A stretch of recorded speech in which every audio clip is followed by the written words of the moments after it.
Hello students, তো চলে এসেছি তোমাদের হিরক্সের আর তোমরা আছো এখন এইচএম ক্লাসরুমে।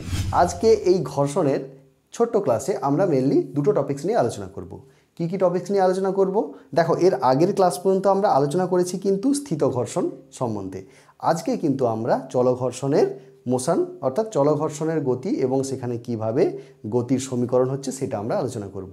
মেনলি দুটো টপিকস আমরা কি কি আলোচনা করব, যে দেখো, অমসৃণ অনুভূমিক তলে বস্তুর গতি এবং অমসৃণ নততলে বস্তুর গতি। অর্থাৎ এটা একটা যেমন অনুভূমিক তলে বস্তুর গতি কেমন হবে এবং এই নততল বরাবর বস্তুর গতি কেমন হবে, এই দুটো টপিকস নিয়ে আমরা আলোচনা করব। তো ধরে নিলাম, দেখো প্রথম টপিকসটা আমরা আলোচনা করছি। তো ধরে নিলাম এম ভরের একটি বস্তু একটি অনুভূমিক তলে আছে এবং ওই বস্তুটির ওপর পি বল প্রয়োগ করার ফলে বলের অভিমুখে এ ত্বরণ নিয়ে ব্লকটি গতিশীল হলো। ওকে, তো যদি ব্লকটি গতিশীল হয়, এই অনুভূমিক তল কর্তৃক ব্লকের ওপর উল্লম্ব প্রতিক্রিয়া কি আর, এবং গতির অভিমুখে কি সৃষ্টি হলো না, দেখো চলঘর্ষণ বল সৃষ্টি হলো, force of friction of force due to kinetic motion. Okay, F K. তো এই সূত্র অনুযায়ী বা ঘর্ষণের সূত্র অনুযায়ী আমরা কি লিখতে পারি? আমরা লিখতে পারি F K equals to mu K into R. এক্ষেত্রে দেখো, বস্তুর ত্বরণ যদি আমরা বের করতে যাই তাহলে ত্বরণ কি লিখতে পারি? এক্ষেত্রে বস্তুর ত্বরণ সমান হবে কি, এর উপর প্রযুক্ত মোট বল বা লব্ধ বল বাই ভর। তাহলে প্রযুক্ত লব্ধ বল কত? দেখো পি মাইনাস এফ কে, তাই তো, P minus F K by M. বা আমরা লিখতে পারি A equals to P minus F K সমান কি লিখতে পারি আমরা? Mu K into R by M, বা M into A equals to P minus mu K R. Okay, অতএব এখানে লেখা যায় P equals to M A plus mu K into R. তাহলে এই যে সমীকরণটি পাওয়া গেল, এটি কিসের সমীকরণ পাওয়া গেল?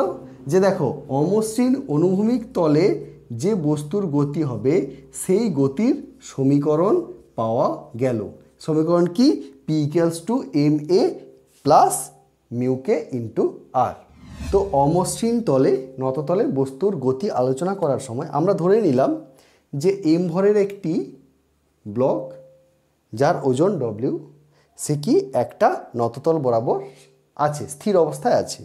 এইবার নততলের নতিকোণটাকে আস্তে আস্তে বাড়ানো হলো, কার থেকে না, ফাই। অর্থাৎ ফাই কি ছিল? বিরাম কোণ বা স্থিতিকোণ। যে কোণ করে থাকলে নততল ওই বস্তুটি পড়ার উপক্রম হয়। তো সেই বিরাম কোণ অপেক্ষা আমরা কোণটাকে এবার বাড়ালাম। কত করলাম? সাপোজ ধরলাম থিটা কোণ করলাম। তো যখনই থিটা কোণ করলাম, বস্তুটি এবার নিচে পিছলে পড়ছে তার ওজনের জন্য। তো তার ওজনের কত উপাংশ এটা থাকবে না, ওজন যদি ডব্লিউ হয়, তো এটা যদি থিটা কোণ হয়, এটা যদি থিটা কোণ হয় তবে এটাও অবশ্যই থিটা কোণ হবে। তাহলে এটা হবে ডব্লিউ কস থিটা এবং এই উপাংশটা হবে ডব্লিউ সাইন থিটা। তাহলে দেখো, ডব্লিউ সাইন থিটা উপাংশের জন্যেই এই বস্তুটি কিন্তু পিছলে নিচের দিকে পড়ছে। ধরে নিলাম বস্তুটার ত্বরণ এ, অর্থাৎ এ ত্বরণ নিয়েই এই নততল বরাবর পড়ছে এবং এটি প্রতিক্রিয়া বল আর। এবং যেহেতু এদিকে বস্তুটি পড়ছে, তাহলে এর অপোজিট দিকে এই দুটি বস্তুর সংস্পর্শ তল বরাবর বা নততল বরাবর কি উৎপন্ন হবে না, স্থিত ঘর্ষণ বল, চলঘর্ষণ বল উৎপন্ন হবে। তো ধরে নিলাম সেই চলঘর্ষণ বল এফ কে। এবার দেখো, আমরা যদি গতির সমীকরণ আলোচনা করি, কি লিখতে পারবো? যে দেখো, এম এ, এই বস্তুটির ওপর প্রযুক্ত বল এম এ ইকুয়ালস টু কী লেখা যায়? W sine theta minus of F K. ভালো করে লক্ষ্য করো, ভালো করে লক্ষ্য করো, নততল বরাবর নিচের দিকে কোন বল কাজ করছে? W sine theta. তার বিপরীত দিকে কোন বল কাজ করছে? এফ কে। এই বলকে উপেক্ষা করার পরও এই বস্তুটি এ ত্বরণ নিয়ে নিচের দিকে আসছে। তাহলে এদিকে তার লব্ধি বল কত হলো? M A.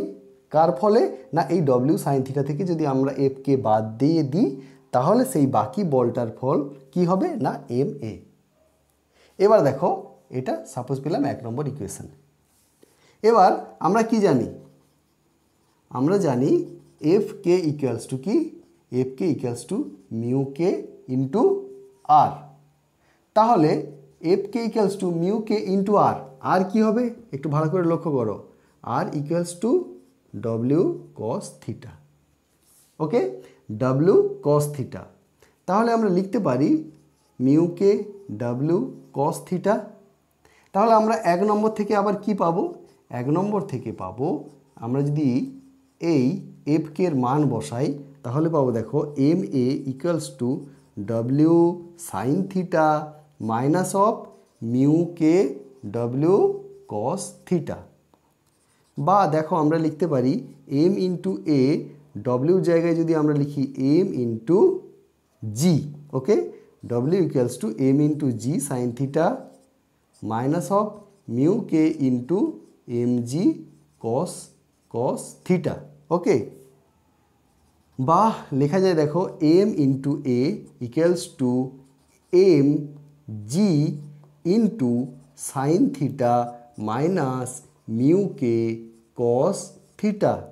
অর্থাৎ কি লেখা যায়, অর্থাৎ লেখা যায় A equals to G into sine theta minus mu K cos theta, and this is the equation of motion.